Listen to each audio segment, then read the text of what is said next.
Me conta uma coisa, você é daqueles que tentam ser super-herói e salvar aqueles que você ama de qualquer problema?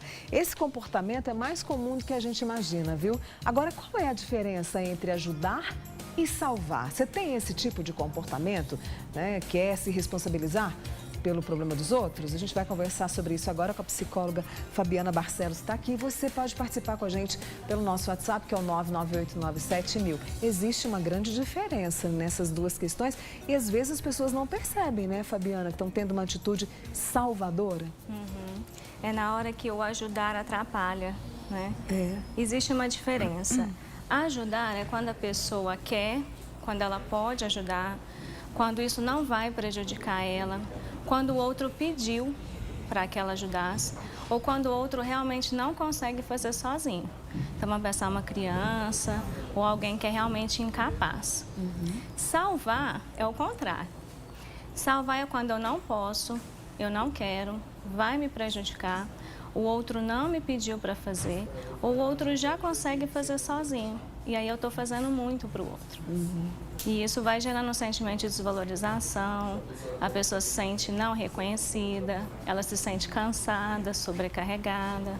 Isso a pessoa que quer salvar. Isso. E o outro se sente sufocado, se sente também um pouco assim, eu consigo fazer as minhas coisas ou não tem esse tipo de situação, Fabiana? Na verdade, é um combinado até implícito, né?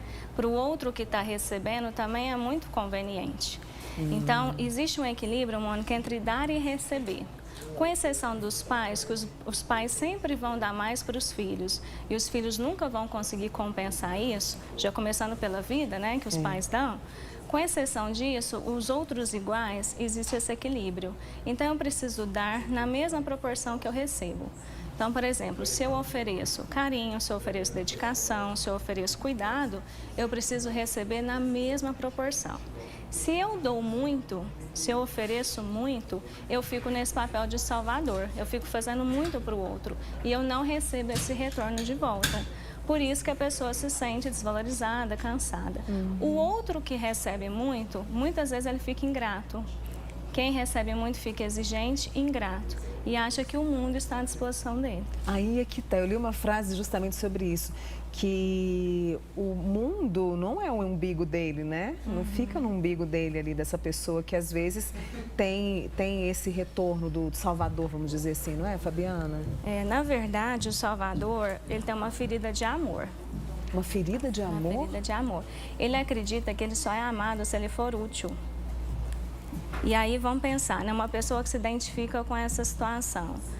Uma situação hipotética muito ruim. Vamos pensar que essa pessoa ela adoeceu de uma forma muito grave, ela teve um acidente e ela fica acamada.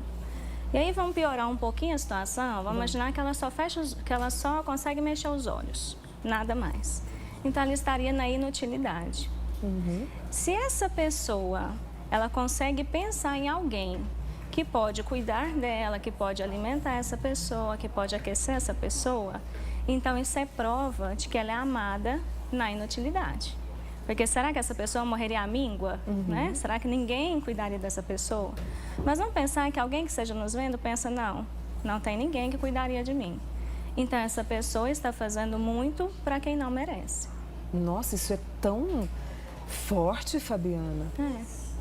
Precisa ter esse equilíbrio, Mônica, senão fica muito descompensado, fica sofrido. E fica mesmo, né? Relacionar. Para quem está assistindo, que tipo de... Porque às vezes fala, não, mas eu só tento ajudar, eu só tento ajudar. Existe algum sinal no comportamento que eu estou tentando ser salvadora ou salvador? É importante pensar se é ok para mim. Né? Às vezes eu preciso esperar o outro me pedir para ser ajudado. Às vezes não sempre. E aí, dependendo do que o outro pode me pedir, eu vou ver se eu tenho condições de ajudar. Por exemplo, eu tô com um irmão que está endividado e ele me pede dinheiro, eu não tenho. Aí eu vou buscar um empréstimo no banco, eu vou fazer um financiamento. Então, peraí, será que eu poderia ajudar essa pessoa? Nesse caso, eu estou salvando. Então, olha os requisitos, isso está me prejudicando. Às vezes eu não quero fazer, às vezes eu não posso fazer, mas eu estou fazendo para a pessoa. Quando a ajuda me prejudica, aí eu estou salvando. né? Entendi. No fundo, Mônica, essa pessoa, ela se sente muito importante. Ela acredita que é só ela que dá conta de fazer, do jeito dela, no tempo dela, que o outro não dá conta. E aí, esse sentimento é muito ruim. Por quê? Na realidade, quando essa pessoa morrer, quando todos nós morrermos, o mundo vai continuar do mesmo jeito. As pessoas vão continuar respirando, vivendo. É claro que os mais próximos vão sentir falta e vão sofrer, mas cada um tem a sua importância, mas é pequena, né, diante do mundo. Esse tipo de relação, né, quando você diz que uma pessoa faz demais pelo outro, né, quer ser o super-herói, quer ajudar, seja na hora de emprestar um dinheiro, de resolver um problema financeiro ou um problema pessoal, também passa por uma relação abusiva? Sim, se eu fizer isso um jogo, né? Então, olha, Mônica, eu fiz tudo por você. Isso acontece muito com mães e filhos, pais e filhos. Você vai fazer isso, você vai embora mesmo de casa depois de tudo que eu fiz por você, né? Eu abri a mão da minha vida por causa de você. Aí o filho pode pensar, gente, mas eu não pedi, né? Eu não pedi para fazer isso, que é bem essa ideia. Eu preciso saber o que o outro precisa e se eu consigo ajudar. O primeiro ponto, eu preciso perguntar se essa pessoa que ajuda, às vezes a ajuda ela pode ser imposta. É muito interessante isso. A gente está com algumas participações aqui, pode mandar sua pergunta, viu?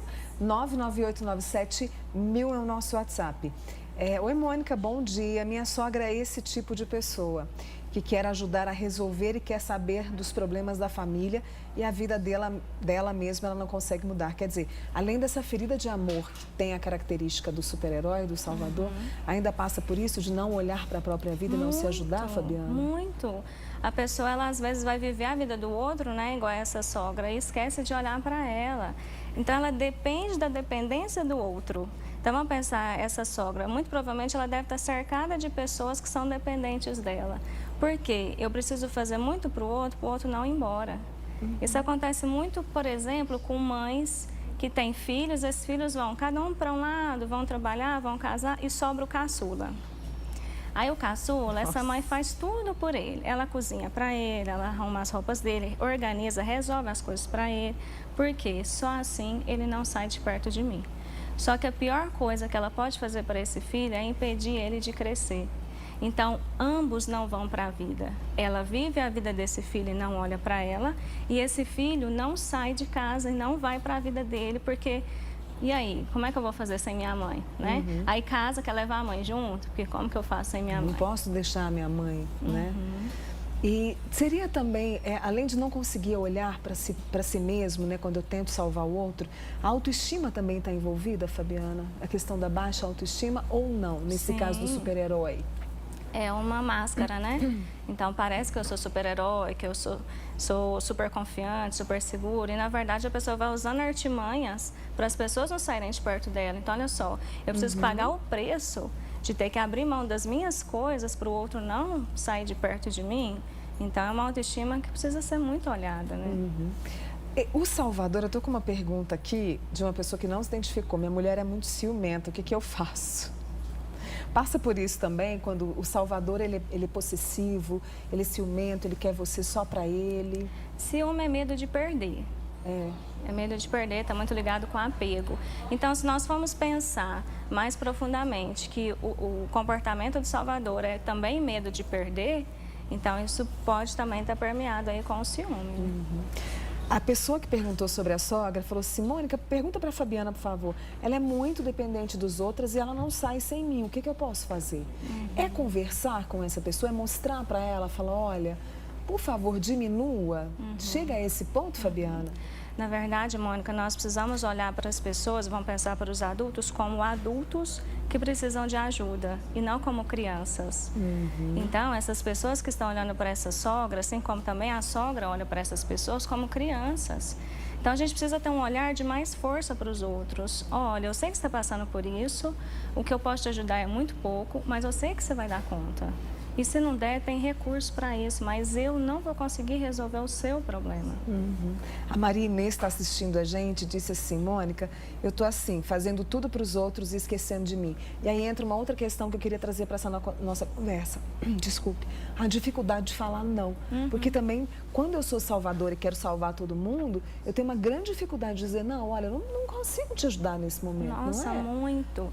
E é por isso que a pessoa se sente sobrecarregada. Porque ela vai fazendo tudo de todo mundo. Então você fala, Fabiana, você pode fazer isso para mim? Eu não posso, não quero. Lembra da lista? Lembro. Eu falo, não, faço. Aí uma outra pessoa fala, você faz para mim? Faço. Então, a pessoa pega 1000 coisas para fazer, ela não vai dar conta de fazer tudo. E aí ela sempre coloca a coisa dos outros em primeiro lugar e as coisas dela vão, se der tempo, se sobrar dinheiro, se tiver Fica jeito. nessa situação, né? Tem uma pessoa que não se identificou, disse o seguinte, meu marido tem mania de ajudar os outros, mas ninguém ajuda ele. E é bem característico mesmo. É muito isso, característico, porque um favor feito várias vezes vira uma obrigação. Né? Essas pessoas, elas têm uma tendência muito grande de, por exemplo, estar numa faculdade e ela ser sempre a pessoa que está no meio de pessoas que ela tem que fazer o trabalho sozinha. Ou ela vai para uma equipe que ela carrega a equipe sozinha. E aí, por isso, esse sentimento de não reconhecimento, de desconsideração. Olha, eu estou aqui com a Fátima, do bairro Canaã. Ela está assim, Mônica, pergunta para a Fabiana por que as pessoas fazem as coisas e sempre jogam na cara da gente. Você falou isso aqui, né? Que aí a pessoa ela vai entrando para um outro papel, que é um papel de perseguidor. Então, primeiro eu entro como salvador. Você fala, Fabiana, posso? Posso. Não quero, não posso, mas eu vou fazendo e vou guardando aquilo. E aí, em um determinado momento que você fala, tô indo embora ou não me reconhece, eu jogo isso de volta, igual a gente falou. Nossa, mas depois que eu fiz tudo por você, como você tem coragem de fazer isso comigo? Para a gente relembrar e encerrar, Fabiana, para o pessoal fazer uma reflexão no fim de semana. Qual que é a diferença entre ajudar e salvar, para a gente mudar esse comportamento? Então, para ficar tranquilo, leve, para as pessoas entenderem. Ajudar é leve, salvar é pesado. Ajudar é quando eu quero, quando eu posso, quando não vai me prejudicar, quando o outro me pediu para fazer ou quando o outro já consegue fazer sozinho. Quando o outro não consegue fazer sozinho, aí é ajudar. Salvar é quando eu não posso, eu não quero, vai me prejudicar. E mesmo assim eu continuo fazendo. Isso. O outro não me pediu para fazer, o outro já consegue fazer sozinho, aí eu estou salvando. Vamos aprender, diante dessa reflexão que a Fabiana trouxe para a gente, a ajudar na hora certa e na medida certa. E principalmente a nos ajudar também, que não é questão de egoísmo, né, Fabiana? Não, de forma nenhuma. É questão de amor próprio, isso. de autoestima. Essa é a Fabiana Barcelos, com a gente aqui hoje no Manhã Total. Fabiana, muito obrigada e logo você está de volta com a gente para a gente poder discutir mais sobre o nosso comportamento, tá? Sim, obrigada. Bom fim de semana para você. Para você também.